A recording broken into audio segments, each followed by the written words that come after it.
What lies beneath can no longer hide. New Mega Imaging Plus uses high-frequency sonar to show you fish and structure up to 200 feet below your boat and 200 feet out to either side. No more secrets, no more guesswork.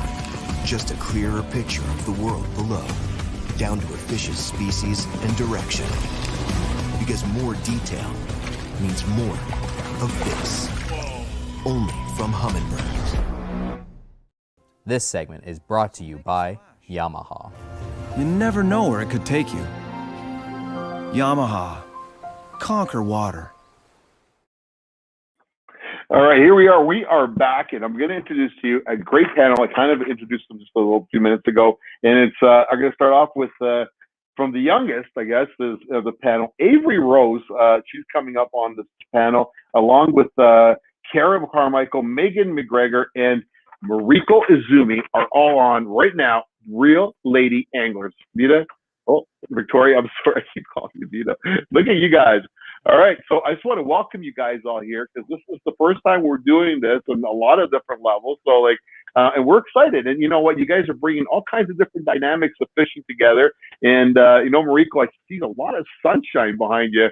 Are you? Well, that's not allowed to say. You've been there a long time. You own the place, so it's not like you're vacationing. So you live there. And Megan, you look pretty cheery there. Did you get it to work okay out of your garage? Yes, thank God. Yeah, thank God. You know what? And that looks like a pretty good bait wall behind you. I'm not gonna lie, Cara, you're a sweetheart. How are you, honey? And you know what, Averie? You know what? You're growing up like every day. Every time I see you, and from your last show I've seen, it looks like you've grown quite a bit. So, all right, Yeah. I'm going to step out of this deal, and I'm going to kind of leave this with you guys. And maybe you might want to start by just emphasizing on a little bit who you are, what kind of fishing you like, and you know, and then we can start with questions. And Victoria will help out with some questions that are coming in. All right. So, Mariko, do you want to start, honey? Sure. Hey, everybody. Yes, we are living in Costa Rica right now. Originally from Toronto, and I live, when I'm not in Costa Rica, I live in the mountains with the bears and the deer in British Columbia. And most people watching probably know me originally from WFN's Hooking Up with Mariko Izumi, which aired on the World Fishing Network, where I travel and I fished everywhere. So I have experience fishing all types of fishing across the world. But what occupies most of my time on the water is white sturgeon fishing on the Fraser River in BC, because where we live, it is world renowned for these prehistoric fish. And my husband and baby daddy owns and operates Sturgeon Slayers, which is we take people out sturgeon fishing, and we also educate them on the conservation side of things to make sure that they last for generations to come. And so, yeah, I would say currently sturgeon fishing is my jam, but I also obviously grew up bass fishing a lot. What's up, guys? I guess I will take over. I apologize. I live in the country, so I don't know how my internet's going to be. Please bear with me. My name is McGregor, and I'm just a musky fisherman. Like, that's all I really do. If I catch a bass or a walleye, it's by accident because they go for my baits. I've been doing this for the last 5 years. I love everything about it, from start to finish, the grind that it is, supposedly the fish of 10,000 casts, and I'm addicted. I'm from Peterborough, Ontario, too, if that makes anything. I travel all over Ontario, though, to fish.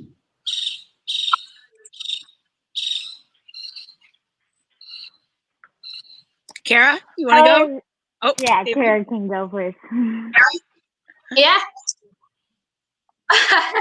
No, I'm with you, Megan. My internet's a tiny bit spotty, also in the country here, so I'm kind of just waiting till I hear silence and then I'm kicking in. But yeah, I grew up on the Ottawa River in the Ottawa Valley with both uncles that were competitive bass anglers. And so that kind of got me into fishing multi-species.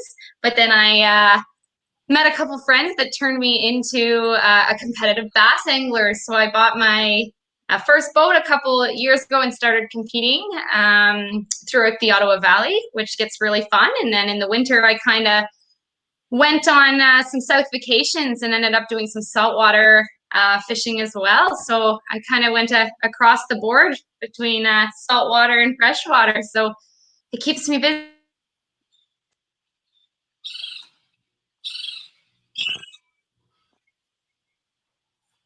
Oh, and there it goes. Averie, go ahead.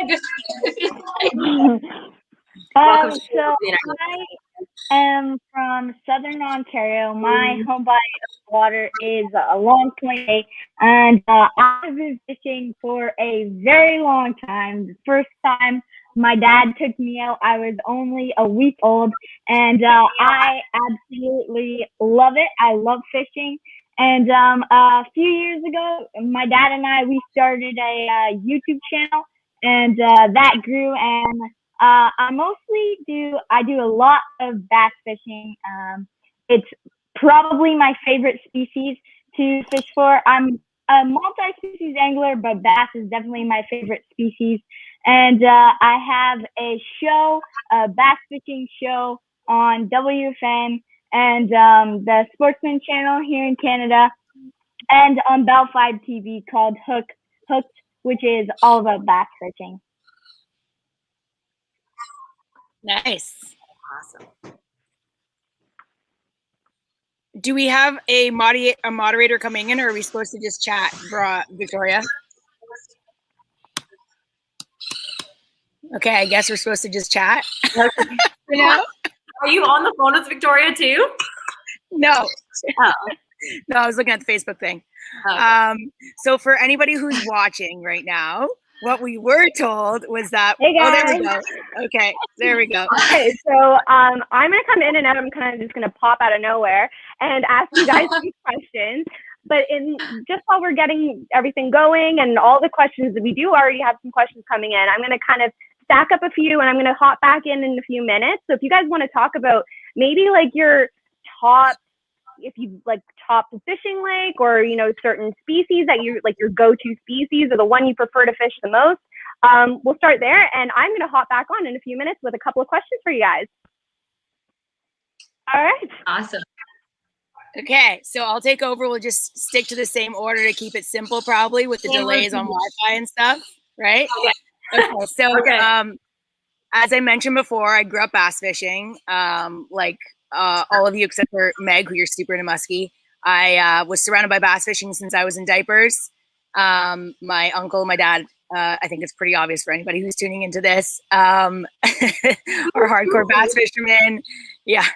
And we just, instead of going to summer camp, as the kids, me and my cousins, our childhood was going to bass tournament to bass tournament. So I love bass fishing because it's really in my blood and it's the most natural for me.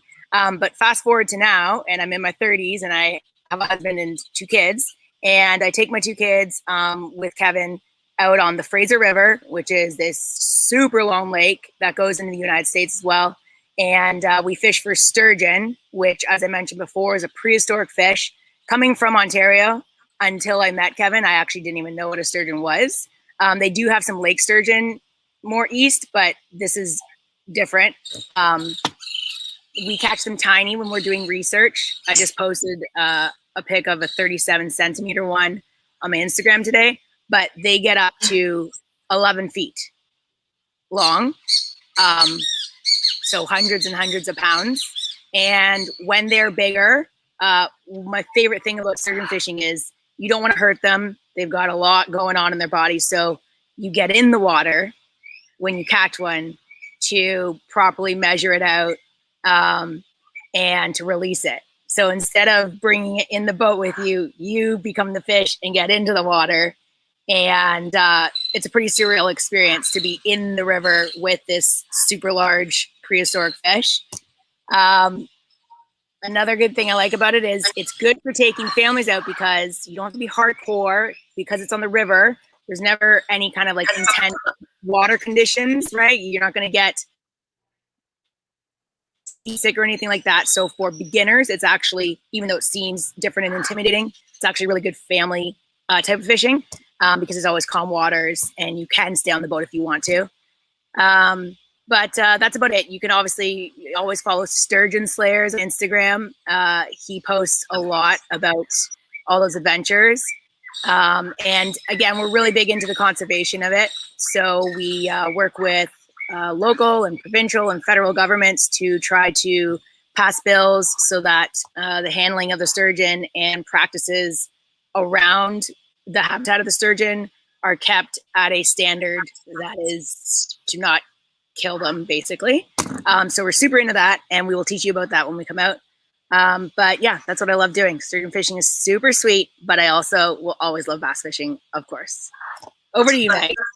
So I feel like muskie fishing is, I mean, it's sort of similar for like the conservation. Like there's so few muskie out there where we really try to do everything that we can to conserve those fish. They're, as soon as you catch one, they're in and out of the water, or out of the water and then back into the water so quickly.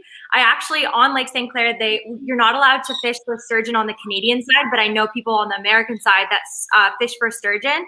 As well as when I fish Lac St. Louis, you always see sturgeon jumping, which is so crazy because you might have to correct me if I'm wrong, but a sturgeon is like a bottom feeder, right? Like they're at the depth of the lakes.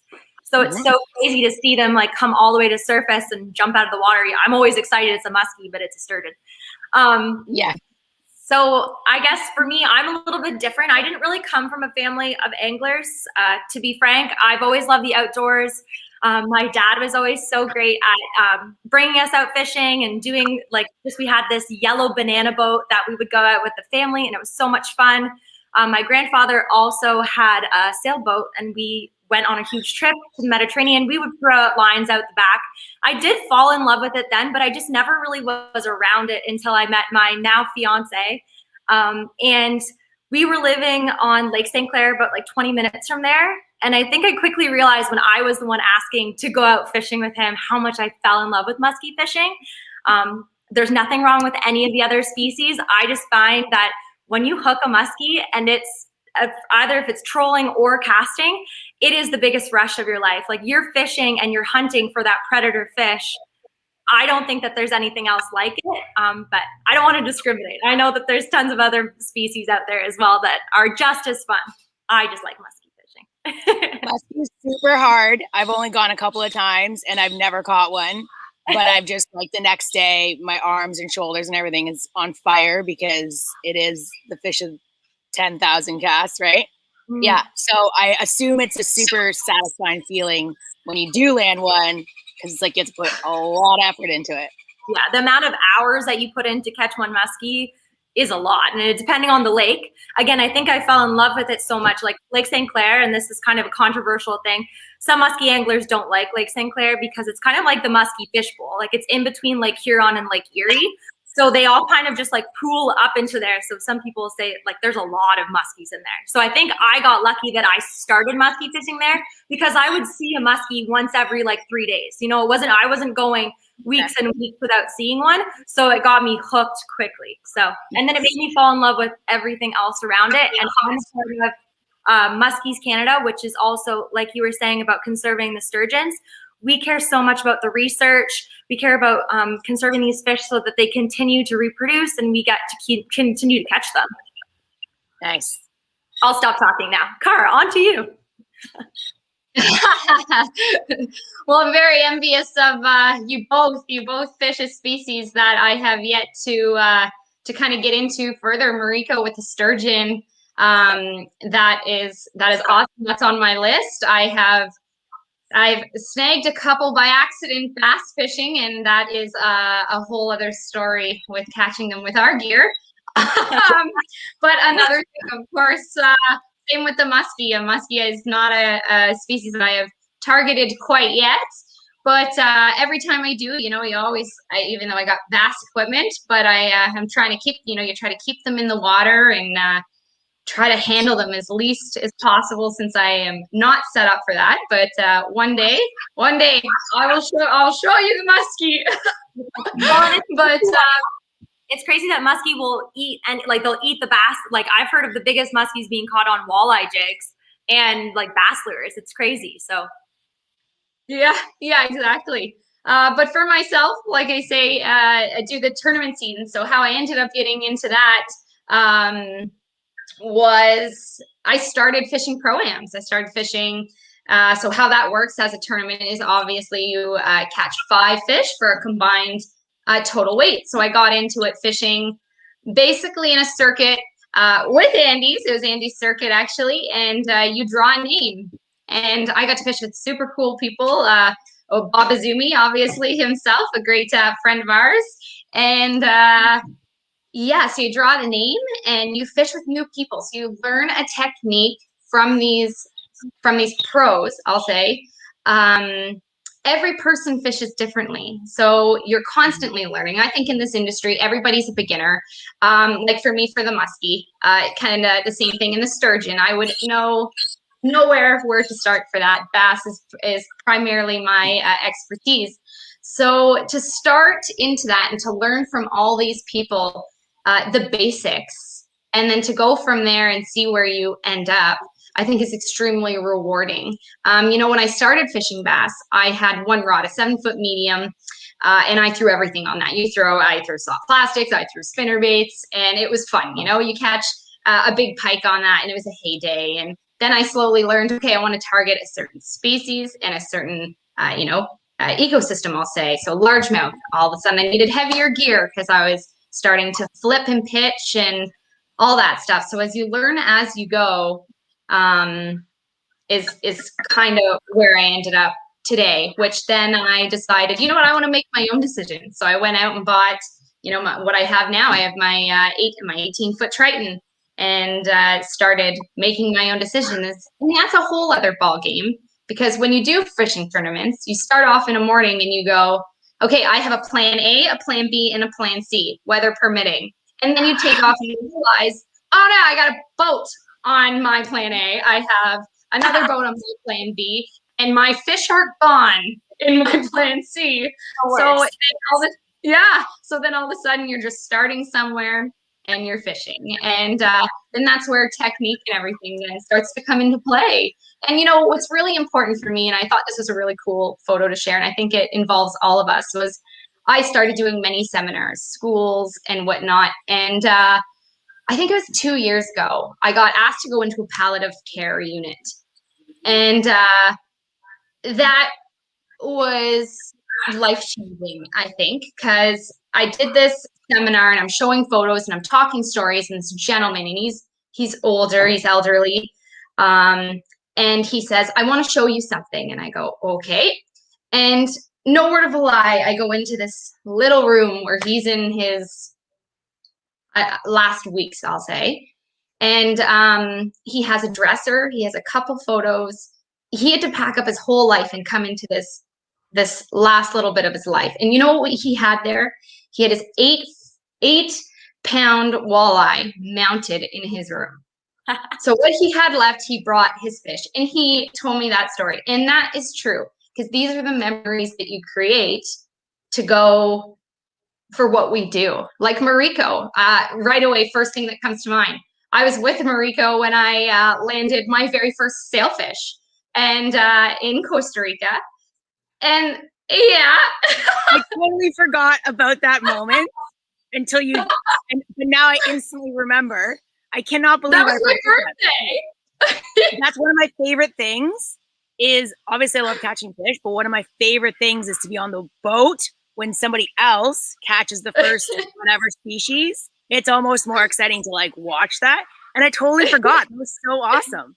And here I am in Costa Rica right now. Oh my God. Okay, go on. Yeah. So and that's where it starts. So now since then, I've traveled the east coast of Australia. I fished and I've landed blue marlin, and that was a cool experience, because then we all go back to a beginner. All of a sudden I'm going, all right, let's figure out some saltwater stuff. I'm throwing, I have no idea if these fish, you know, how they're going to bite me, how I hold them. What if I catch a shark? Like, it's all, you know, a different experience. I don't know. So it was all really cool. I've been wahoo fishing. I've been tuna fishing. I've mahi, barracuda. And they're all firsts, right? So then you go back to your passion, and it all comes back to the basics. And I think that's what primarily when I do my seminars and in boat shows and whatnot is what I talk about, is always going back to the basic, because we all figure our thing out in different ways for what works for us. And that's how I ended up where I am. Love it. So, like I said before, I am mainly a bass fisherman, but I actually have went sturgeon fishing before, and I have gone muskie fishing before. And it sounds like those sturgeon in the Fraser River are giant, so I'm definitely gonna want to go do that. But I have grown up fishing largemouth and smallmouth bass. That's my home body of water, like I said, is Lake Erie. It is definitely my favorite lake to fish because I've fished it so much and I know the ins and outs of it. But I like to use heavy gear, like Cara said in her tournaments. It's mostly the jungle and in the bay, and I mostly target largemouth because of the ecosystem and everything. And yeah, I'm pretty much primarily a bass fisherman. I love it. I love it all. Victoria, do we have a question? I was just about to pop on. Yes, we have a couple. What's up, Victoria? Great timing, Mariko. Okay, so let's start with our first question that came in.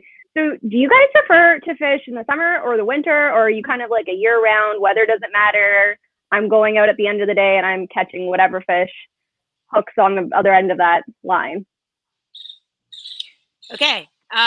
For me, I'm a year-round, I would say. Probably not so much for bass in Ontario, but for sturgeon in BC, it's pretty much beautiful all year round, and you can sturgeon fish all year round. So I would say there's just different advantages and disadvantages to the different times of year. The summer's obviously amazing because actually, especially where we live, we're very close to the border. So it gets really hot. So you're wearing your tank tops and your shorts. And if you catch a big sturgeon and you get in the water, it's like no waders. You're just hopping in the water and it feels great and it cools you off. And, you know, there's that whole summery vibe and you can get off the beach and you can barbecue and all of that. So that's fantastic.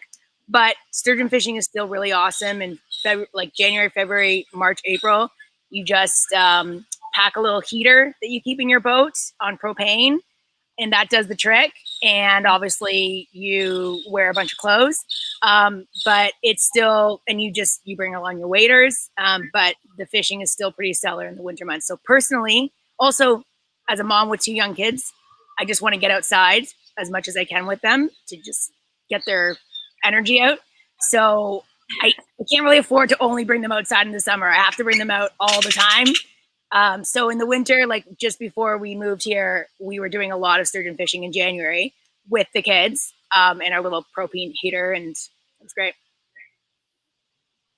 Nice, awesome. So the muskie season is not all year round for reasons of spawning and making sure that the fish can reproduce properly without them being interrupted.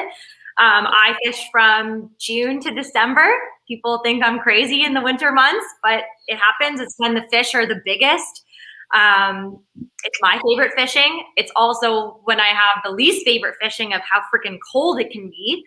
And then as soon as it hits to be January, we're out ice fishing. We live on Chemong Lake, so we have a little ice hut. We're fishing for crappie and perch, and it's a ton of fun. So all year I'm finding something that at least I can fish for.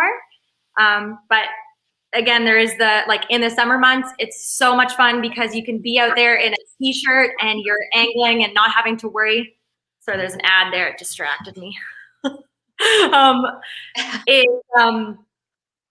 Yeah, summer months is so much fun because you're fishing. I find that the fish are a lot more active in the summer months, so that you're catching a lot more, where in the fall, they're a little bit slower moving, but they're just like eating so much. So when you do catch that big one, it's few and far between, but they are heavy and they are so much fun. Like Averie, you would know when you went musky fishing with handlebars and all how many fish you saw. And like, even if they're not super long, the 50-inch muskies, you can tell how much weight they have. So fall fishing, I think there's so much benefits to, but just keeping warm and just preparing for whatever weather conditions you have.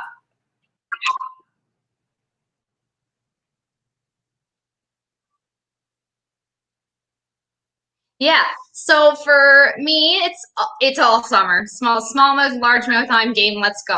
But I do have to say, the fall, when the fish start to put on the pounds and start to eat a little bit more. There's nothing like going for a smallie bite, that's for sure.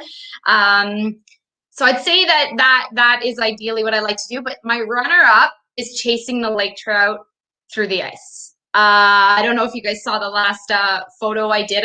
It was a wild story. It was probably my worst and my best fishing day I've ever done. And it was a 17+ pound lake trout through the ice around where we are, which is a very, very good fish. And the chase of the lake trout through the ice, it's the one fish that you can just reel as fast as you can away. And then all of a sudden your rod buckles and you have that on the end. And it's such a reward to connect to it, and to obviously catch and release it is nothing better. But the chase of the lake trout through the ice would be my runner-up, I'd have to say. I love your picture with you on the ice with the boombox. It's all of the vibes that ice fishing is so much fun. Well, I definitely love shorts and t-shirt weather. That is my favorite weather.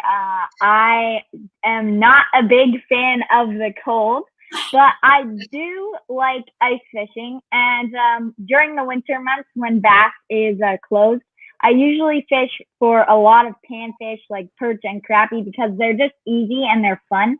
And I go out with my brother and sister and we always have a great time because we're catching lots and lots of fish. But I love fishing in the summer for bass. And when they're closed in the spring, my dad and I will usually hop in the car and then head over to the United States side of Lake Erie because they're open. And you can catch some big ones, big pre-spawn smallmouth on the American side in the spring. And I also love the fall bite. Like Cara said, there's some big, huge smallmouth that I absolutely love to catch during the fall. But yeah, mostly probably summer is my favorite season to go fishing because it's the warmest. I love the pan fishing too because it's something that you can eat. Like all of us, we're sport fishermen. Yeah. So we're not eating anything. Like even last weekend we had a fish fry of perch. Like it's fun to be able to actually eat fish. Like everybody always saying, "Oh, do you eat those muskies?" I'm like, "Gosh, no, we're not eating those. Those are going right back in the water." Those slimy things. Yeah, perch are definitely a family favorite. Bob and Wayne are both fantastic perch cooks, actually, like the best of the whole family.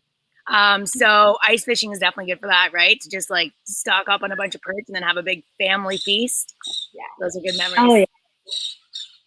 And it's been really nice with COVID too that you can kind of do something outside with people that you like and family members, and it's outside. So that's been it's so nice to be able to see your family outside during these crazy times too.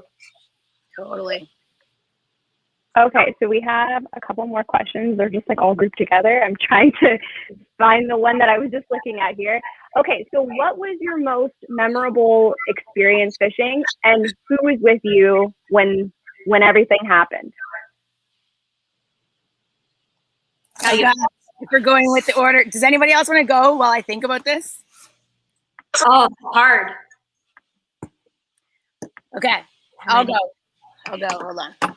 I'm pretty old, so I got a lot of good memories.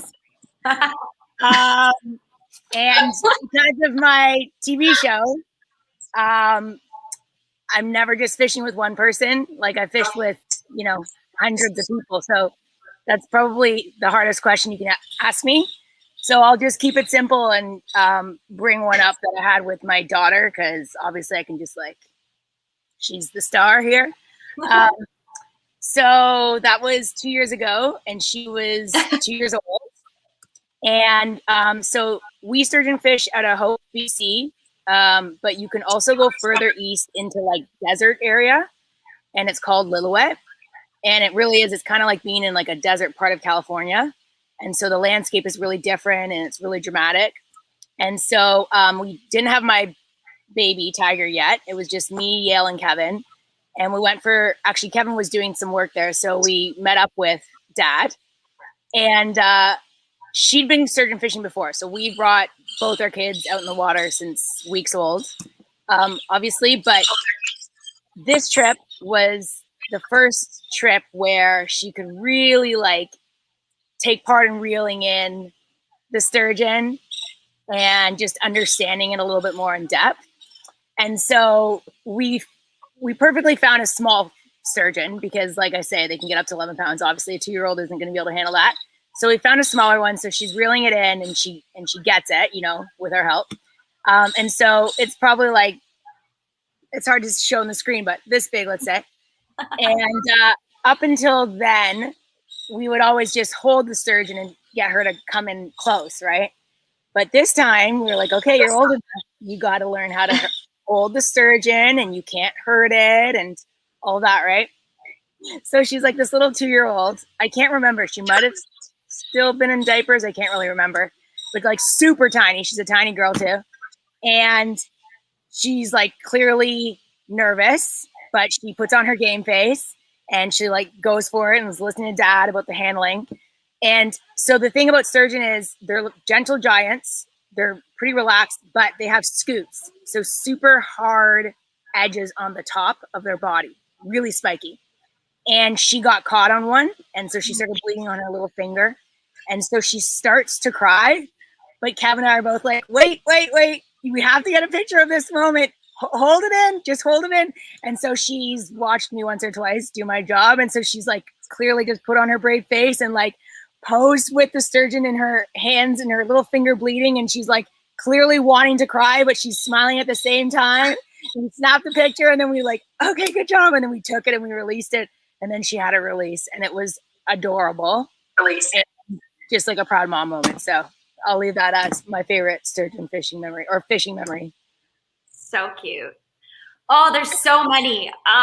So this year was the first time that I had gone to Northwest Ontario to fish. We did Lac Seul, we did Eagle, and we did Lake the Woods. And I can't even count how many crazy fishing stories that I have. But my favorite one was right before this crazy storm was rolling in.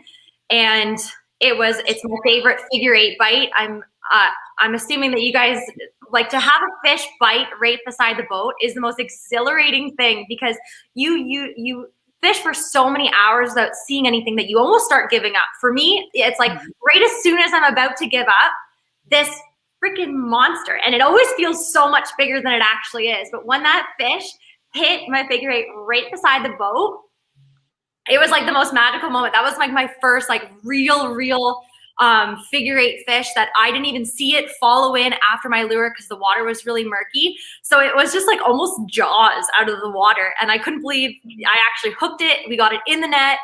And it was the first day. It was like, I think in the first 5 hours of being on Lac Seul, which is also a crazy hard lake to fish because it's not like, there's not very much on it. So it's kind of, and it's a really long boat ride to get to the places that you need to be.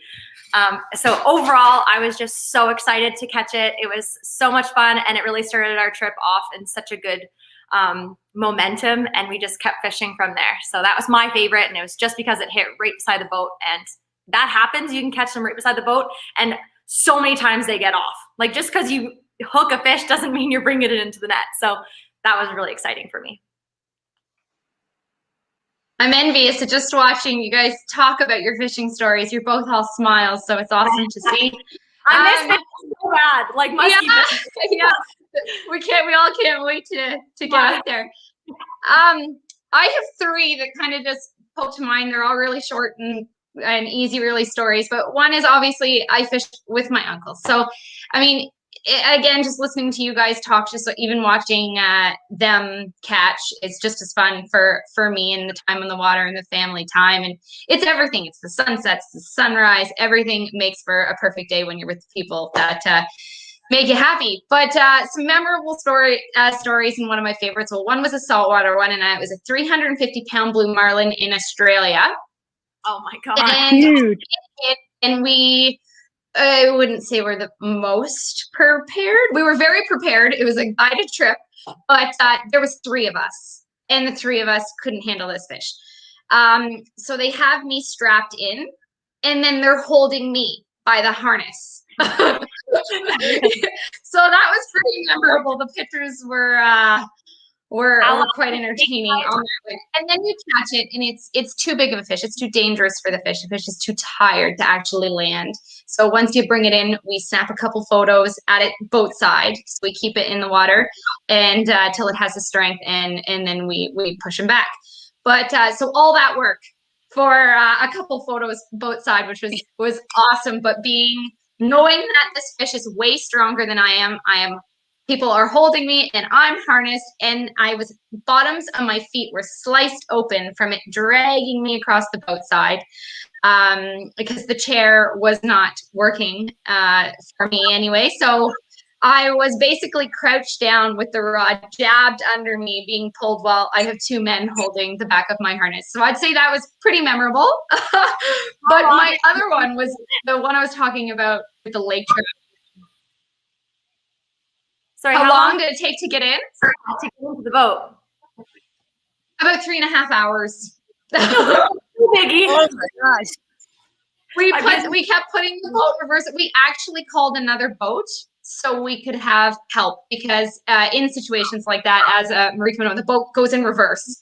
So we had one person that couldn't help us. So we had to actually call another boat that was nearby to give us a hand in that situation. And everything was good. Fish was safe and all was well. But the other story I had was my lake trout story that I say is the best and the worst experience. We decided to go. It was a snowstorm, but dedicated. We had to go. So on the way there, I was with one of my friends, Aaron, and he blows a tire. So he changes the tire. We get there, and we have our electric auger, and his battery was dead. So we traveled about 2.5 hours, and now we don't have an auger. So we get out there, and you know what? I'm going to video this. I'm getting on the game. I should get some footage. So I pull up my GoPro, and it is like so windy out there. I just got fumble-handed, klutzy Cara, and I watch my GoPro. It doesn't even drop and skip and go into the hole. It just goes into the hole. I'm watching my GoPro go upside down, just slowly but surely into the hole. So then my GoPro goes, and then it starts freezing rain. And I'm going, okay, this is not good. Everybody's packing it up. Everybody's leaving it. And I see a buddy I know that I fish tournaments with, Lenny. And he comes out, and we're chatting. And I knew he was out there. We were in the same area. And he comes over, and we're chatting. And I don't catch one, I catch two. And they were both similar. One was a little bit smaller. So to have that happen out of one hole within minutes apart was wild. And it was the 17+ pound lake trout through the ice, which was incredible. And then we went to leave and broke the diff plate on the truck. So now we are stuck on the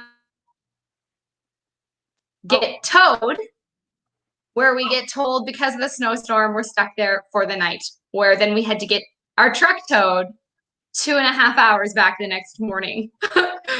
So it was the worst. But I'd do it all over again for a 17-pound lake trout through the ice. How did you get a hole in the Oh, sorry. Go ahead, Meg. How did you get the ice auger to work? Like, if the battery was dead, how'd you get a hole in the lake? Oh, frozen. What's that, Mariko? Oh, sorry, she was frozen. Oh, she was frozen. Meg was asking, how did you first? Well, I was just going to say, I can highly relate to both of those stories. I'd be super rich if I had $1 for every time that I had a bunch of people holding onto my body while I'm also strapped in, trying not to fall in the water from the big fish. Definitely can relate on that one. And I can also relate to super expensive fishing trips, much more than they should be that day. And like 20 different weather conditions that make it a little bit more intense. But the thing is when you go back and you like go to sleep that night, it's usually almost better that way because it's made it that much more exciting, right? Yeah. But Meg was asking, how did you get the hole if your battery was dead? How did you make a hole? From the anglers that were there prior. We are actually jumping in and out of their previous holes. Awesome.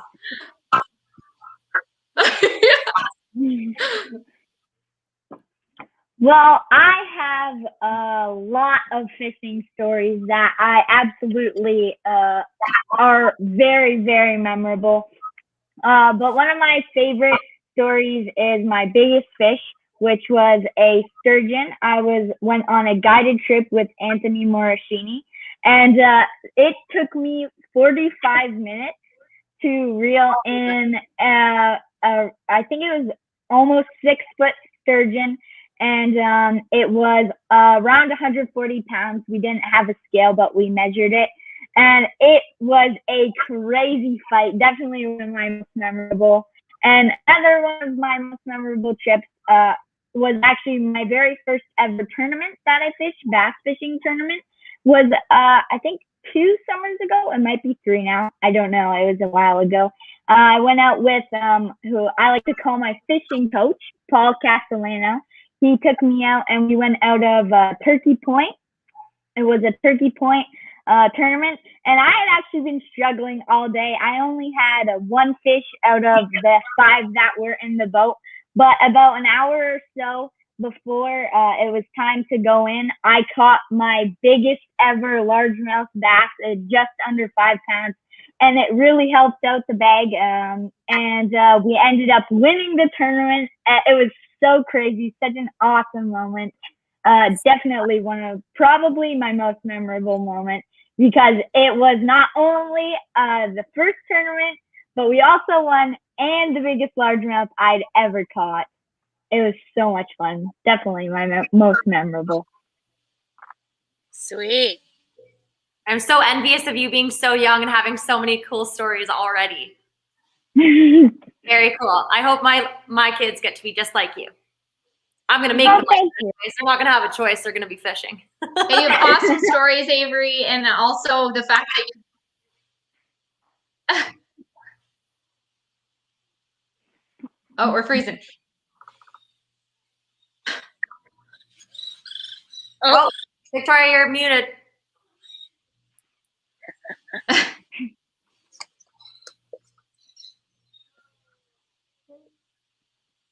We'll give you a thumbs up when we can hear you.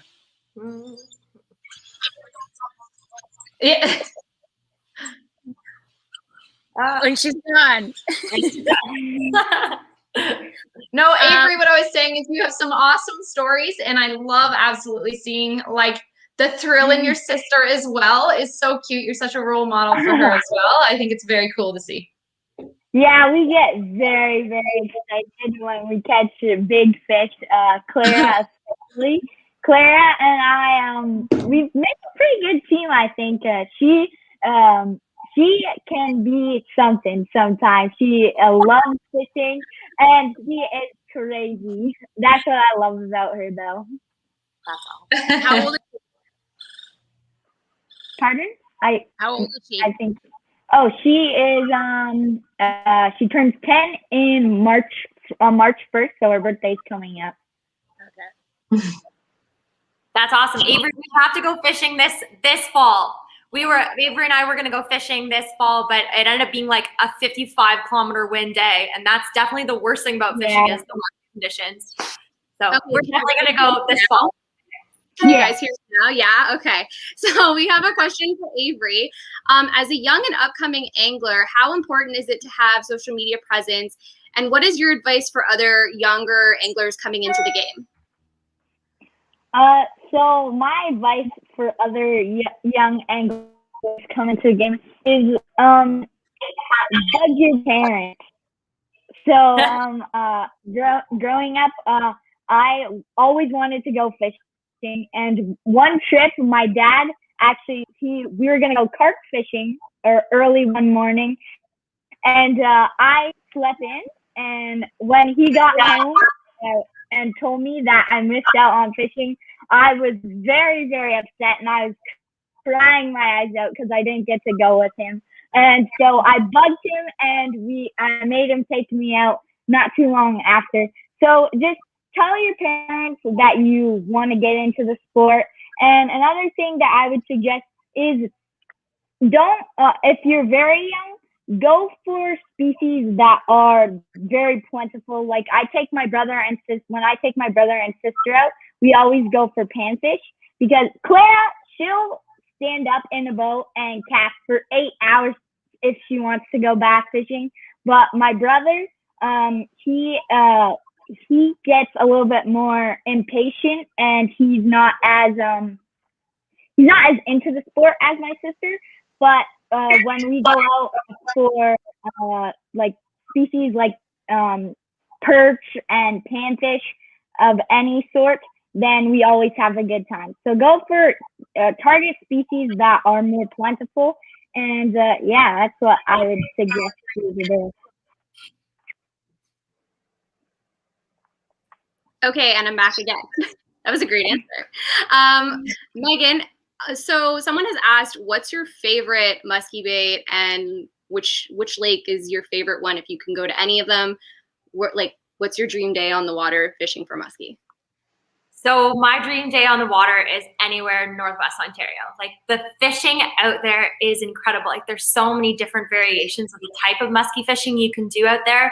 Like, you can do like the trout water, super clear, deep water, or you can get into the rocks a little bit more shallow. But my favorite lure is in the whole world, and this is something fun that I've always done since I started fishing. I name all my lures. Oh, and I also did the biggest mistake. I put tinsel beside rubber. Oops. This is my favorite bait. His name is Walter. I love him. He's my favorite bait. I name all mine. This is Walter the Walleye. And he is my go-to bait when I'm getting a little tired of burning blades. Like, if you guys know some of our musky lures, like, this is how big they get to be. This is exhausting over sometimes a 12-hour day on the water. So I like to switch it up, and I find that water wolf shadzillas are the nicest, easiest retriever. It's just a straight retrieve. The little paddle tail creates a really good vibration in the water. And this thing has caught me so many fish. We give him every once in a while. He's got to get doctored up, a couple surgeries with some lighters. But I love him, and he is my favorite. But really, anything that gets you excited about fishing, use it. I mean, the fish will really eat anything. That's all I have to say. Just try to find something that you really love and something that will be easy on your body for long periods of time. And my favorite lake is Lake of the Woods, from what I've seen so far, and I'm so excited to go back there. I'd love to live back up there. Right now, we're driving about 4 hours every weekend. So we live in Peterborough. We go 4 hours to Quebec. We go 4 hours to Lake St. Clair, and then we go 24 hours to Lake of the Woods or Lac Seul. So we're driving a lot, but it's always worth it when you're catching the fish that we do. That's great. So we got a question on Instagram. When introducing kids, because you're very active with Yale, and I'm only assuming, I know Tiger's already on the boat, he's with you guys. But what are some tips that you can give to young families, or not necessarily even with young children, but just maybe the parents love to fish and they want to get their kids deep into that passion as well? Yeah, so Averie brought up a great point. In terms of bringing kids out fishing, it definitely helps if you target a species or go during a certain time when you know that the fish are going to be on, because obviously a kid's not going to want to grind it out. So you want to keep them motivated by numbers and excitement. And so, for example, Averie, before I had kids, with my nieces and nephews, my dad and I would take them out like on tiny little ponds just to get little sunfish, basically, because we knew we would catch dozens and dozens in an hour, and that helps because you can play games and you can count them and all of that, right? That doesn't totally apply to what we live, which is sturgeon fishing. But that said, we do live in the best place for sturgeon fishing, so you do always know that you're going to catch some sturgeon in the day. Snacks. I know that every parent can, whether they fish or not, can relate to this. Snacks are super key. And so fishing, especially when you're out, like, because Kevin and I, we don't just bring them out for a couple hours. If we're bringing them out, we're bringing them out for a full day of fishing, no matter what. So snacks, diapers, wipes, blankets, like whatever you would need in like 8 hours, you pack that, and then you double the amount of that, so that you never have an excuse to be like, oh, we got to get back to the truck or whatever. Like, no matter what, you've got the necessities with you and you can make it work. And then the last thing, well, I mean, there's a bunch of things, but I'll say one more thing for taking kids out fishing, or this applies to also adults, but who aren't necessarily into fishing. Always choose, or do your best to choose, a fair weather day where the conditions are going to be easy and not like a super heavy, cold, rainy day, because again, for a non-angler or for kids, they're going to be less motivated if they also have to be super cold or super wet or whatever. So try to plan around that as well. And I think it helps. I mean, she's almost 4, and she's game whenever we say we have to wake up at 5 tomorrow morning and we're going to go fishing. There's never any complaints. She's all for it. And now she's at the point where we can take her out in cold, rainy, whatever, because she's so used to it. Mm-hmm. But at the beginning, we did make sure to create more ideal conditions. All of that stuff, everything that you just said, other than the wipes and the diapers, I would say for all my non-angler friends too. Like anybody that just is so excited, they just want to come out fishing with you. I don't think people realize how much of a grind it actually is. Like we go days without seeing fish, for me anyways. Those are all really tips for anybody who's just even trying to get like their young kids, their girlfriend, their wives, or friends that are non-anglers out on the boat. Those are all such good tips to remember. Snacks are key. Snacks. Yeah, I like to eat when I'm on the water. Yeah, and beverages too. Even though for us ladies, it's a little bit more complicated to go to the washroom, but you still go to the washroom. You figure it out. There's multiple ways, but key to keep hydrated. And of course, kids, like just one last reason for them to be cranky. As long as you've got their juice and their water and whatever, like this, you got to basically eliminate all excuses to get off or the kid to try to say, oh, we got to cut it short. And it's honestly worked. I've never gone fishing for a short amount of time with the kids. It's always been the full day as if we were adults, leaving the house at 5 a.m. and not back until like 4, 5, 6, 7 at night. And it's because you overpack and you kind of under promise and you over deliver. Great tip. Another great tip. Yes. Okay, so we have a question for Cara. So you started off with the pro-ams and you built your way, and now you're fishing clearly all over the world. So from all your fishing adventures, if you had to choose one of the coasts or one of the places you've been, like which one stands out and you can go there every day, all day long?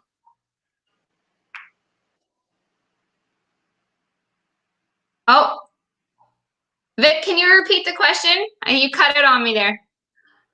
So someone's asking, because you've fished, like you started off with your pro-ams and then you went off and started fishing for all these different types of species all over the place.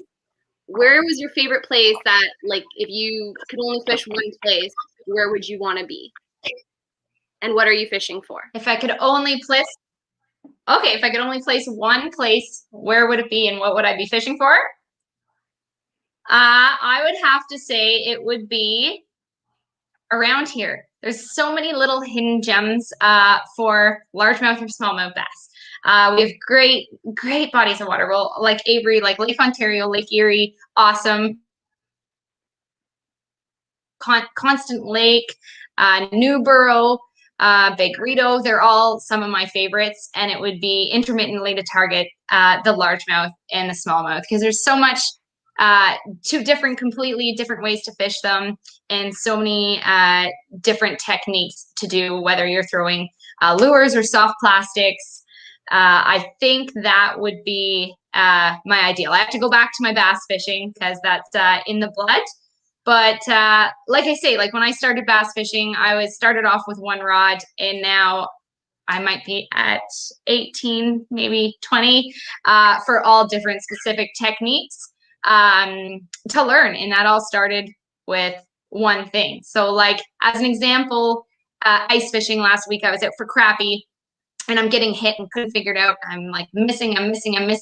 And something as simple as going to lighter gear even though I'm both going for, a panfish style of fish, I had to go that little bit more micro to catch the fish that I was. So it's a game. It's fun to figure out. It's fun to see what's below the ice, and you don't know until you switch up and try. So I have to say my largemouth and smallmouth, and I'd stick around probably the Ottawa Valley. So I have a question for all of you guys. the colors that you go, like for your go-to fishing day. I know we have, you know, Megan's with the musky, and Averie likes her bass, and Cara likes everything just like Mariko. So, you know, for your typical setup, like what's your go-to colors, even species, I guess, tied in with that? And you might as well throw in like the lake, and if you're fishing deep or shallow, along those lines. Okay, so for sturgeon, it's different than muskie and bass. We only use live bait, no lures. So can't give us all 7 secrets, but I'll give you some general things. No, what everybody knows is you use either eel, because they are bottom feeders. So you either use eel, or you can use pieces of salmon, or a lot of people use roe eggs, so the salmon eggs. Those are the 3 most common types of bait for catching sturgeon. Yeah, like I said, always it's on Fraser Valley. Fraser Valley. I live in Fraser Valley. It's on Fraser River, which is a massive, massive lake. And I think that was all her questions, right? It's pretty simple with sturgeon because it's not like bass fishing, for example, where you can have a whole room full of different gear, as what I grew up with, which is like basements and rooms and offices of just gear. Sturgeon's a lot more straightforward. So it's just one type of rod and one type of reel. You know, the line might differ based on the guide. And then those 3 main baits are what you would use. Awesome. Well, for musky fishing, it's different depending on like the lake, the season. I kind of go with, like I was showing before, the shadzilla I find is good kind of no matter what season or which lake. I like always having a natural pattern and then a more bright pattern.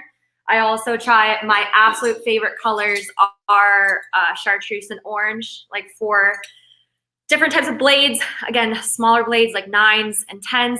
For musky fishing, you're really just trying to find what they want to eat. So I switch out my bait a lot because I find that it keeps me intrigued with the fish. It keeps me seeing different types of follows. I go from everything from blades to rubber to top water and back again. So for me, I guess it all depends on what lake you're fishing and then also what season. So notoriously, you kind of go with spring fishing as smaller baits, to fall as larger. Quicker, you're reeling in quicker in the spring and slower in the fall.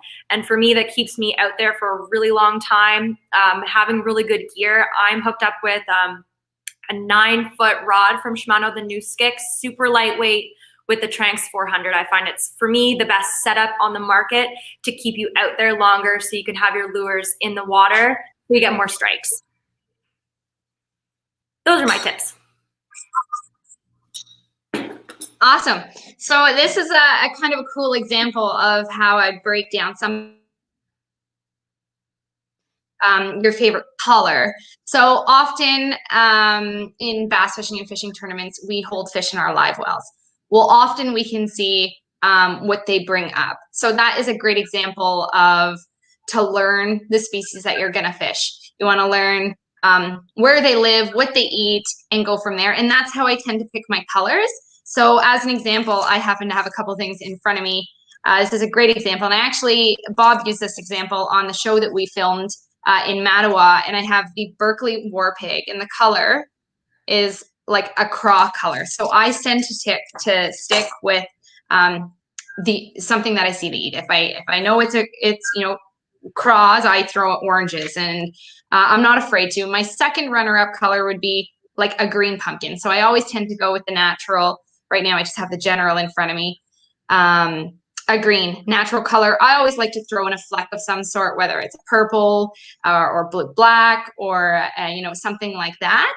And that's if I'm fishing bass, of course. My lake trout, especially through the ice, I tend to throw maybe some whites. But to stick directly with bass, I tend to stay with some natural colors, or go for what I know that they have that they eat. So a craw color, so an orange of some sort. And where I'm targeting these fish, like you were saying, Meg, for how you figure out how you find your muskie. For largemouth, for beginners, I immediately go for cover. So whether it's wood, docks,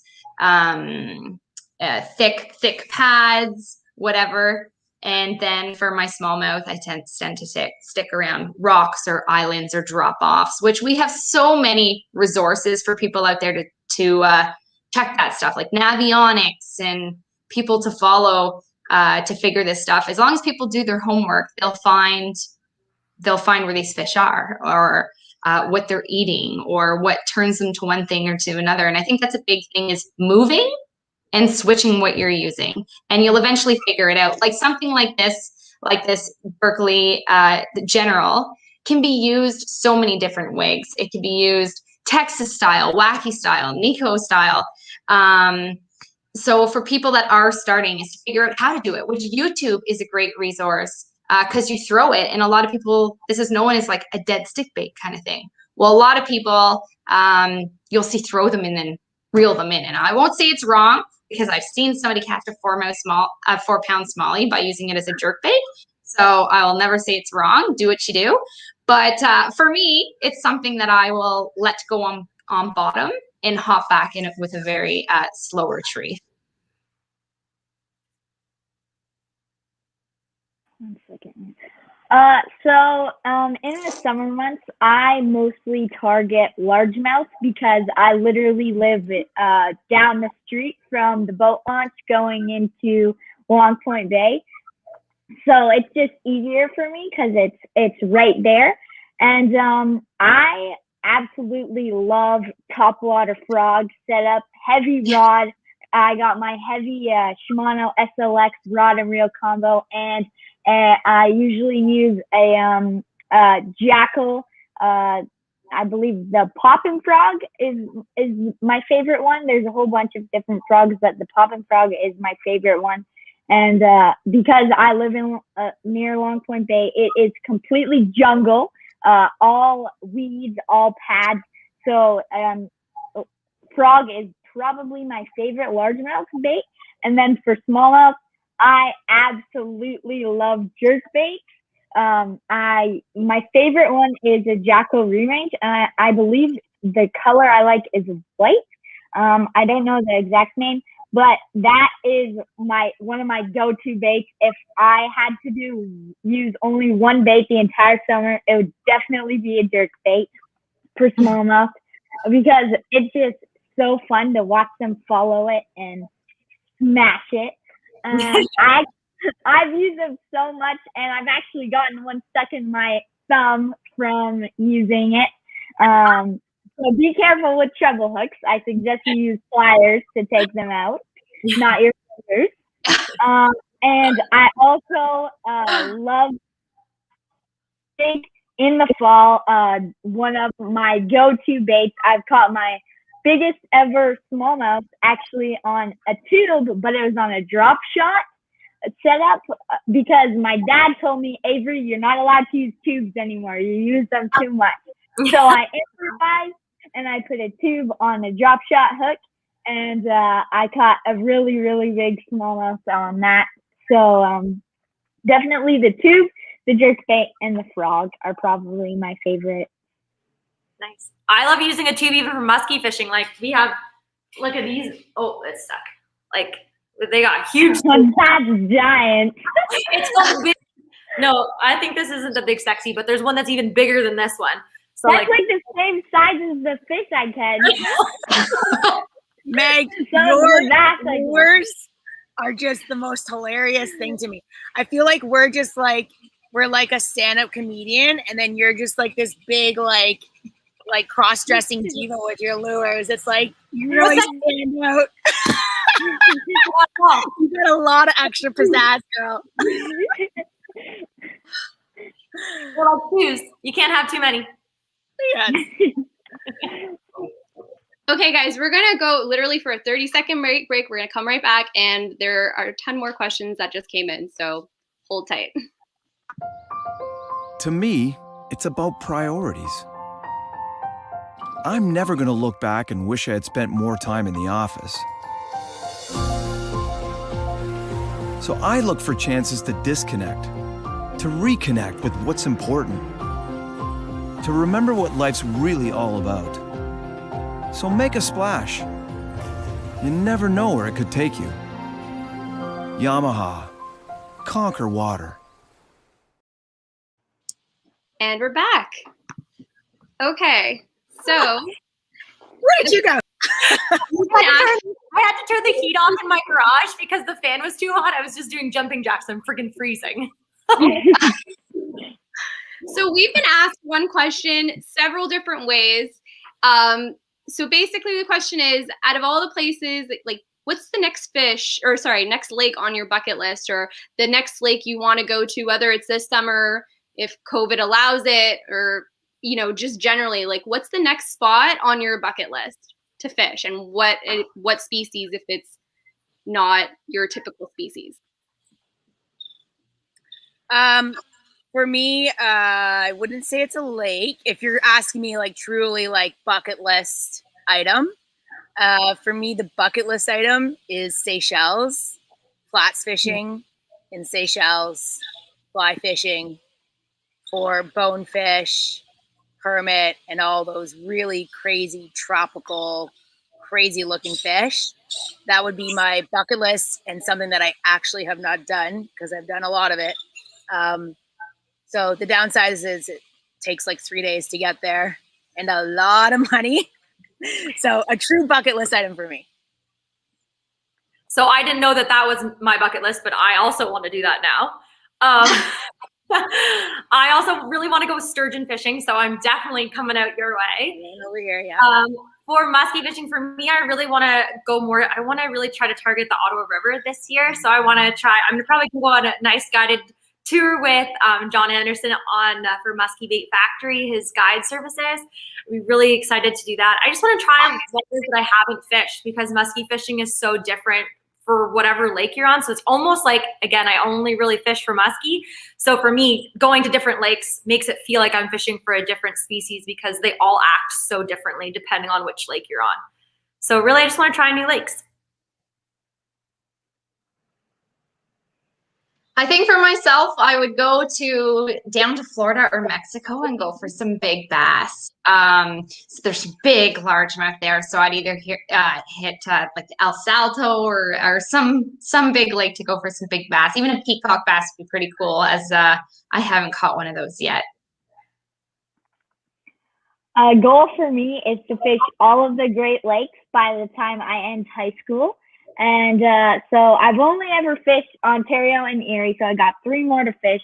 And I've always wanted to fish in saltwater. I've never fished saltwater before. I want to catch some big, giant species like shark or grouper, just humongous fish. That is my goal. Saltwater fishing is awesome. Hopefully we're allowed to travel soon. I've only ever caught a wahoo, and it was so much fun. Like, the colors on those fish are so crazy. They're so beautiful.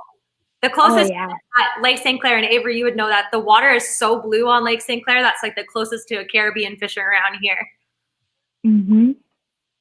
Yeah, saltwater definitely brings about some beautiful colors in this in the species that you rarely see freshwater fishing. Yeah, that's a whole different ball game. I mean, I love both, but salt life is excellent for sure. So we got a question on Instagram for you, Mariko. When you go fishing with Kevin, whether you're guiding or just the two of you out there, who gets super hyped or excited when you guys catch a fish? Like, who still acts like every fish is their first fish? I don't know who's asking that question, but I think if you know Kevin or I a little bit, the answer is pretty obvious. There's like this personality scale, and there's only like 7 different types of personalities, and I don't know what it's called, but I know that somebody recently told me that I'm the personality type that the main factor is that I'm enthusiastic. So that would be me. Kev is, a former hockey player, so he like plays it cool. It's very intense, and especially when we're on the water, it's his job now, right? So he's like serious and super focused. which benefits me because then we always get onto some great fishing. But there's not, I shouldn't say there's not, like rarely is there, outward excitement from him. Whereas for me, like the fish I posted this morning, the 37 centimeter all the way to the 11 foot, I'm just genuinely so effing pumped no matter what. And it's I've been fishing for a long time and it's still that excitement doesn't die in any way. But I have seen Kev get really excited. And if it's something unusual happens, so for example, if we have like a really big sturgeon on and then, he jumps a couple of times, but then he puts himself, because they're so strong, they can like pull you and your boat, right? So if the sturgeon puts himself in like a really tough part that Kev has to then work through strategically, you can see him get pumped up. And then if you land it, then he'll be happy. But all in all, I mean, I'm pretty consistent in terms of being excited and enthusiastic. I think most people know that. Whatever personality type you are, I'm definitely the same thing. Because I get excited even if I get a pike by accident. So. Yeah.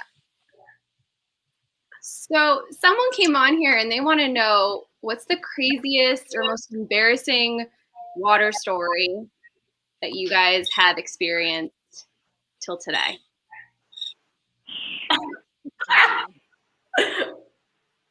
Oh, I can think that's an easy one. That's an easy one for me. Go ahead. Yeah, peeing on the boat. And the amount of times I've been caught from people from shore is borderline humiliating. We don't have a choice but to figure it out there. And it's easier than you think. But like right off the top of my head, I remember being with a friend and we're out and I was like, hey, I'm good. And so we backed the boat into this corner and peeing, and the guy happened to be at his cottage. And that was a horrible experience. But yeah, easy story. Yeah. I mean, that's a really good point because like nothing pops out as embarrassing necessarily. I also don't really embarrass easily, but definitely like same thing. Like there's been so many situations where I'm peeing either in a bush or dangling my bum off the boat, like butt naked, and then like another boat goes by. It's like you can't do anything, if you don't want to get pee everywhere. So you just gotta like let them go by. I guess it is kind of awkward, which in general guys can't totally relate because they just have a lot more flexibility in that department. Yeah, so that's a good point. Yeah, I just for how many full moons I've given to people on Lake St. Clair when you're trolling and you're raking the lake with so many lures, you're not reeling that in to jump in the water, even if it's hot enough. So everyone's got butt cheeks, so that's it. I've got a story very similar to that.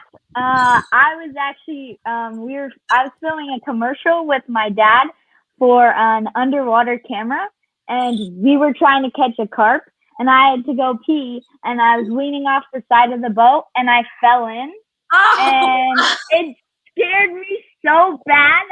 It was in like 3 or 4 feet of water, but it looked a lot shallower because it was really, really clear. So when I went under and my head went under, I was struggling to get up, and then I got back into the boat. And my dad's got a picture somewhere, but there's pure shock on my face. And I was completely soaked, and I had to call one of my grandparents to get me a warm clothes because it was pretty early in the spring, so it was cold. And but yeah, that's probably my most embarrassing story. The only thing I have is dropping my phone in the water when I thought I had a hit on. I had a big hoodie on and I had my cell phone in the pocket, and I thought I had a hit on. I get all excited and I reel the rod up, and my 2 friends are fishing in the front of the boat, and I just see my phone just like one hop and then in the water. And the first thing I thought of, I just went in the water. I was trying to get it. Those were like 600 phones, and it was early spring. Like I was freezing and I was so embarrassed. And they're like driving away. They're like, "What happened?" I'm like, "My phone went in the water." I'm like swimming. Anyways. Yeah, I've actually, now that you bring that up, I I wasn't embarrassed. Obviously, I don't embarrass easily enough, but I did have that happen. We had a big sturgeon on, and I had my phone. It was winter, so I had my phone in the waiter pouch right here. Oh. Thing is often that's fine because like often you're not getting that deep, but just where we had to land the sturgeon was super deep. But in the excitement of it all, I totally forgot. And so I'm like getting in there with the sturgeon and we're measuring and everything. And the water's up here. Meanwhile, my phone's just getting completely waterlogged. And it wasn't until we released the sturgeon, I was back on the boat, that I realized, and it was way too late. But, you know, again, just like the peeing, it's always worth it. Yes. Well, and that's my phone is still in the bottom of Stoco, and I always just wanted maybe the muskies would call me if they wanted to bite. Okay, so we have 2 more questions left. This question is, again, a popular one. What's your trophy fish that you've caught up until today?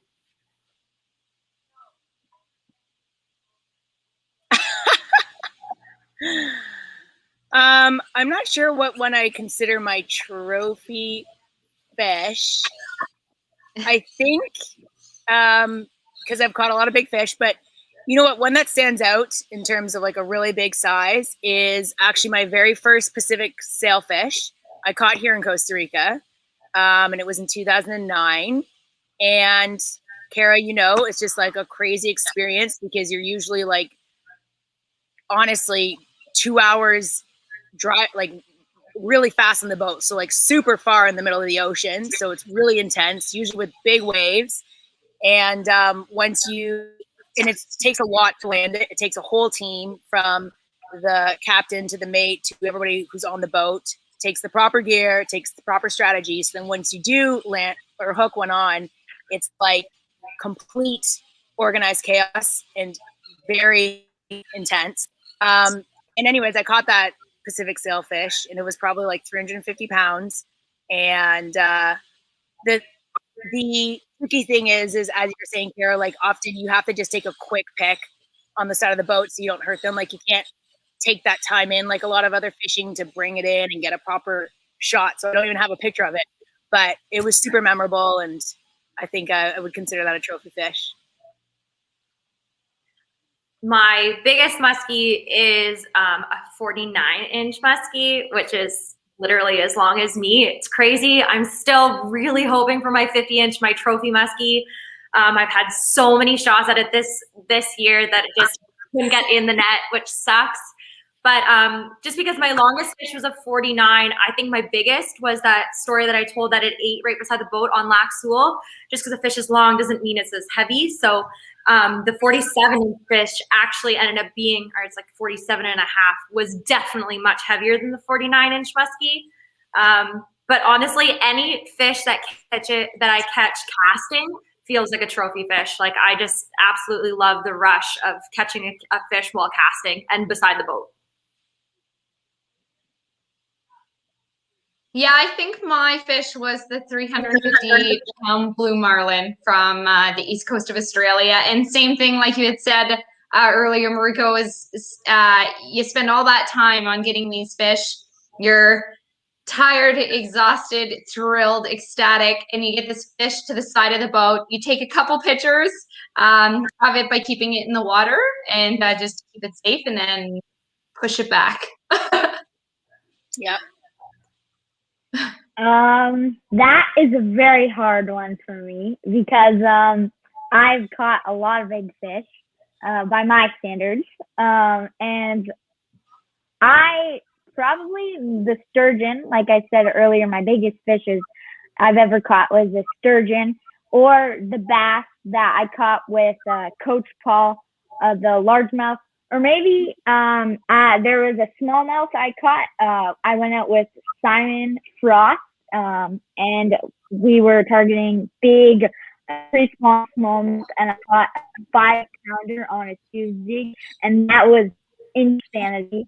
And probably the last one that I would count as a trophy fish is a long-nosed gar. I went with RJ from RJ and Birdie's Outdoor Adventures on a guided trip, and they are the coolest fish ever. They're toothy dinosaurs, and it was really a really cool experience sight fishing them. So that one is definitely one of my trophy fish. I forget the exact length, but I'm pretty sure it was over 40 inches. But they also got a really long nose, so that adds to the length.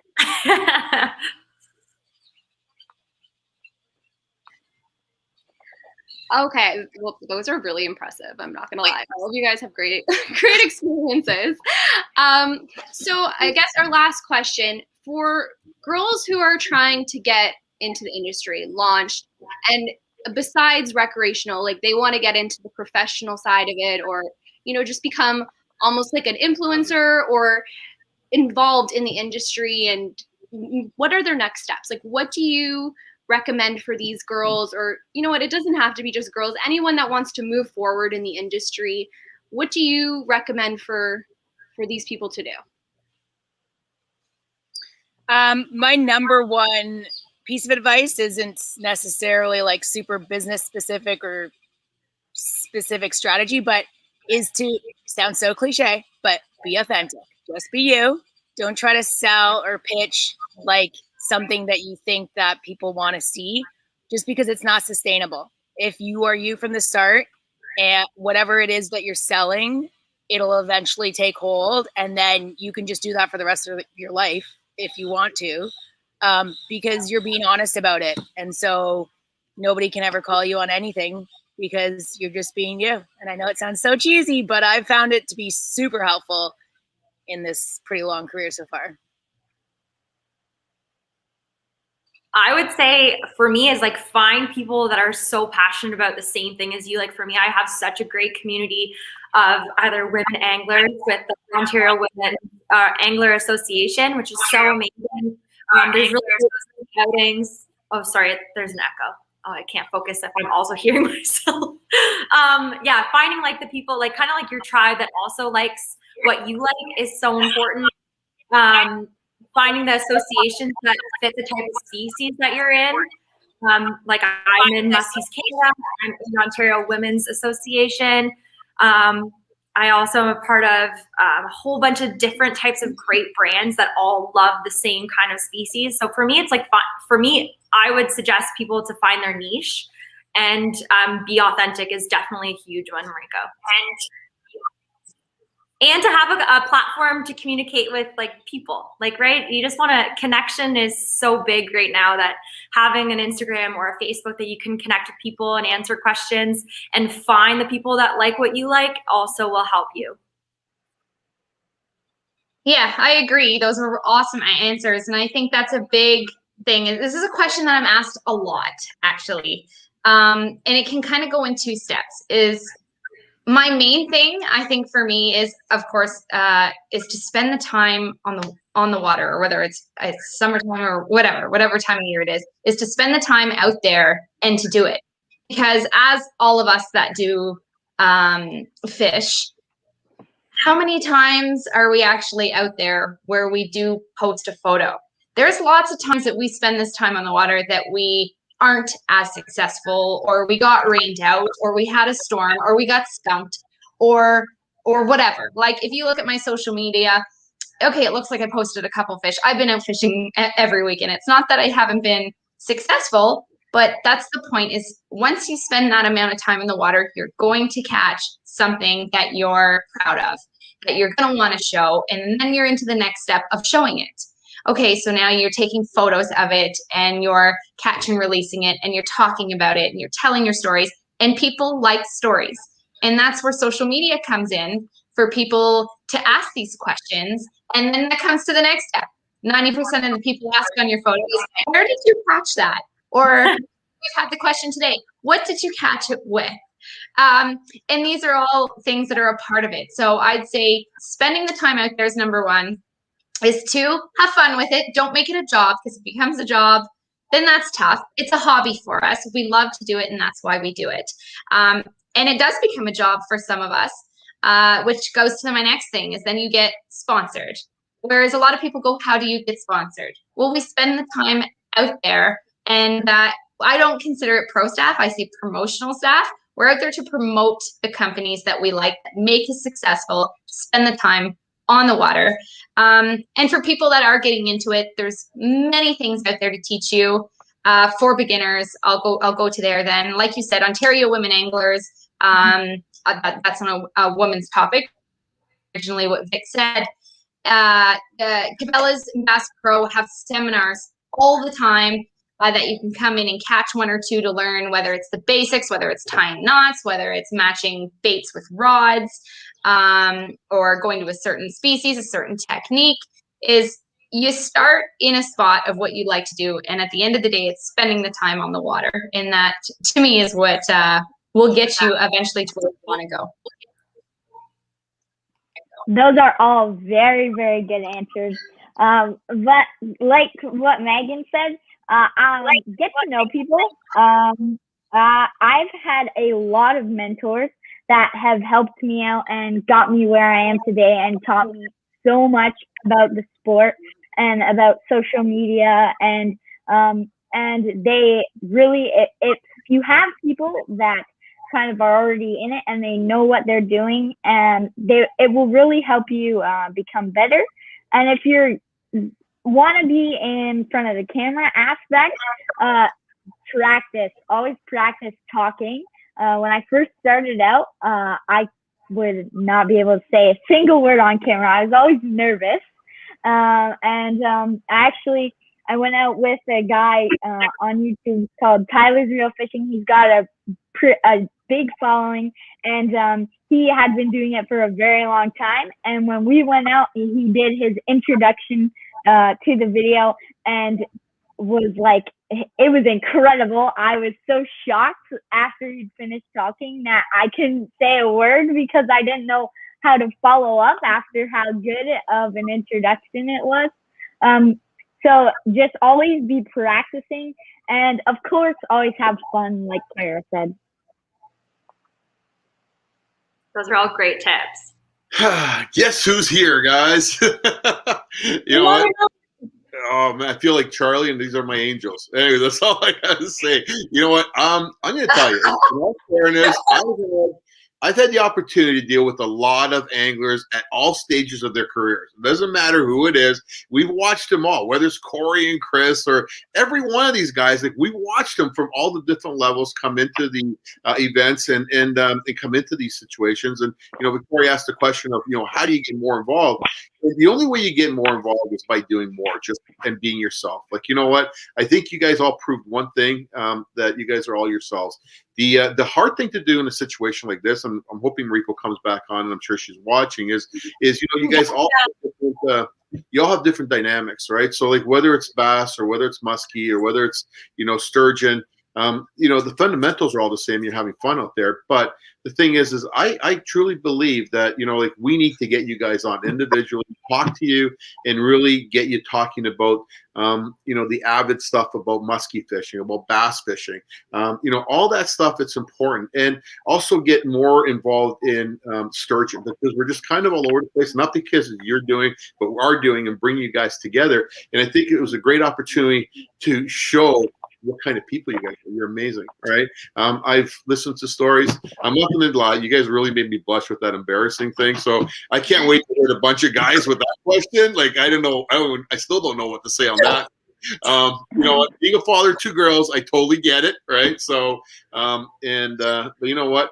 You guys are outdoors people, and you do what it takes to continue to be outdoors. And some people get a little more challenged, and especially with ladies and Mariko having 2 kids, that kind of stuff becomes huge, because you need to get people. You need to get the people on your boat inclined to get more and more involved. So like, there are times of the year. There's better times of the year to be fishing for muskie and to be fishing for bass, and sometimes even lakes have better times of years to fish. Some are more of an early summer, some are later summer. So you guys touch base on all that stuff. So what I'd like to do is, after this weekend's over, I want to have each one of you guys back individually on a show. We can do a one-on-one, and let's just strictly talk fishing in your species of fish. So I just want to say thank you to each one of you guys, because honestly, you guys did a great job. I'm not no way it may disappoint. I think you guys did a fantastic job. But like I said, difficult to get maybe all the information we need for specific muskie or specific bass or specific sturgeon or all different types of fish. So like I said, a lot of dynamics here from all over the world. So guys, thank you very much. I really appreciate that. I can assure you next year we are putting you guys on a live panel. I'm not going to let Moose ask that question ever again. So, Victoria, you have Mariko's computer died, by the way. She's what? Her computer died. Okay, that's fine. So yes, she'd like everyone to see. She'd like to say thank you to everyone as well as you, Andy, for doing this for us. I think this is really, really good. We were all so avid to talk fishing, and this was great with not having to be anywhere in person. This was exactly what I think I needed, and I think I can talk for the rest of the girls for that as well. It's an icebreaker. Next year, you guys we're gonna look so forward to putting you in front of a lot of people, and maybe not as a segment. Maybe we're gonna include you guys in the muskie panels, or we'll include you in the bass stuff. We got all kinds of panels. Maybe we don't have to necessarily surrogate. I just thought it was a good idea to show people that it's a sport for everyone, of ages, of sex, of whatever it is. It's really a sport that everybody can get into. So, Victoria does want me to ask you guys to let people know where can they follow you guys. Is that the best way of saying it? All right. So Megan, you want to start with that one? I don't know. Sure. So you can follow me on Instagram, Facebook. So just Meg McGregor everywhere online. I also have a website, megmcgregor.com, that I'm going to get into doing more blog stuff and documenting all my trips that I go on over the summer. And thank you so much for having me. I'm so excited to get to meet you guys virtually. And this is an awesome platform to be able to get women and kids and whoever into fishing, even if they're beginner or if they're more advanced. Yeah, and for me, it's Cara Carmichael. I'm on Facebook, Instagram, and Twitter. Facebook, you can find me under Cara Carmichael's Pro Staff for Cabela's. The rest is just straight up Cara Carmichael under Twitter and Instagram. And as well, thank you guys, and I'll be packing my bags. Let's go fishing. I know. This really made me excited for fishing to open. And my little Averie, how do we find you? You can find me on Instagram, Facebook, averie.rose.bonnet, and on YouTube, just search up Averie Rose, and my channel should come up. And I'd like to thank you for having me as well. I really enjoyed talking with some awesome women here on the panel. You know, I'm looking forward to seeing a show of all you guys together sometime down the road. But anyways, I know Mariko. Everybody knows Mariko Izumi. She can be followed. You know what? You really check out some of her fly fishing productions that they've done over the years at the fishing show. We've actually showed them like on the Saturday nights, and they've been a long time production. It's high quality stuff. It's amazing stuff that they do. And I can assure you, I know Kevin personally. I would highly recommend trying a sturgeon trip with them. It's really not that far, and I think you can still travel within Canada and not be sitting in some type of quarantine. So anyways, all I can say, guys, thank you, ladies. Thank you once again. And we're going to have you on individually in the next few weeks. So thank you. And ladies and gentlemen, we're going to be going on with a review in just a few minutes with JP DeRose. So we're just going to cut loose, go to commercial, and we'll be right back. Thank you.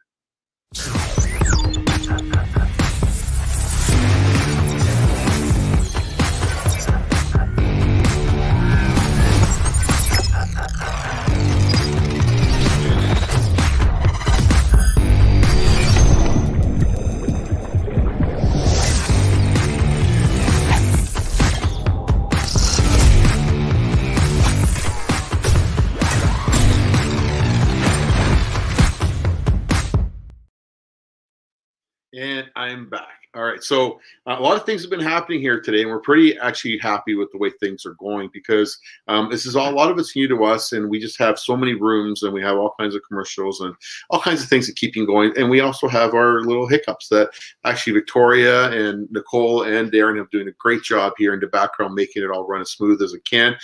So I'm really pleased with it for our first day, and I'm sure it's going to continue to get better and better. And for all the folks that are watching this, keep in mind that this will become an opportunity for us plans for next year to exercise and get you guys all peaked on new stuff coming out, new products. I'll talk to you during the show. So this whole platform will continue through the year and bring you all kinds of information. So just wanted to let you also know that as far as the Salmon Derby goes, just so you all know, it starts this year, July 3rd, right through to August 28th. So stay tuned. We're going to be coming back with JP DeRose. This segment is brought to you by Yamaha. You never know where it could take you. Yamaha. Conquer water. There we go.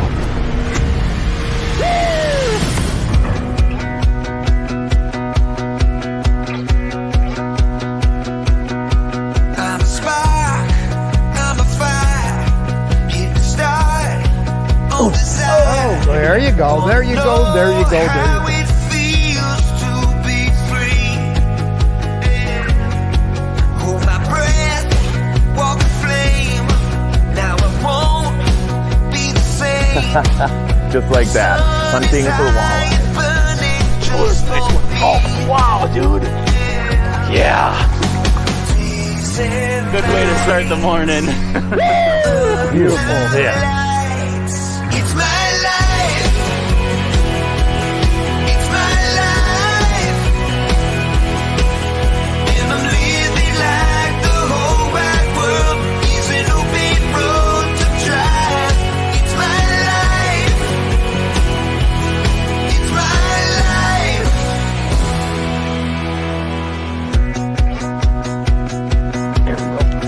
There we go. I'm in love. I'm a dream. Oh, look at that fish. Take that. Oh, there he is. Nice jig in the middle, walleye right below the pontoon.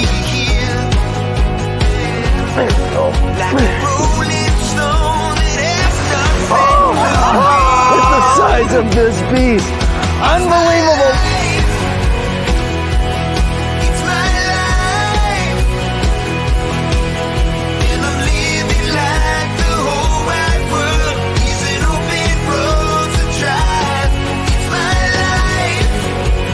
Bam! I think we can hit bottom. There we go. Doubled up. Nice. That's a good one.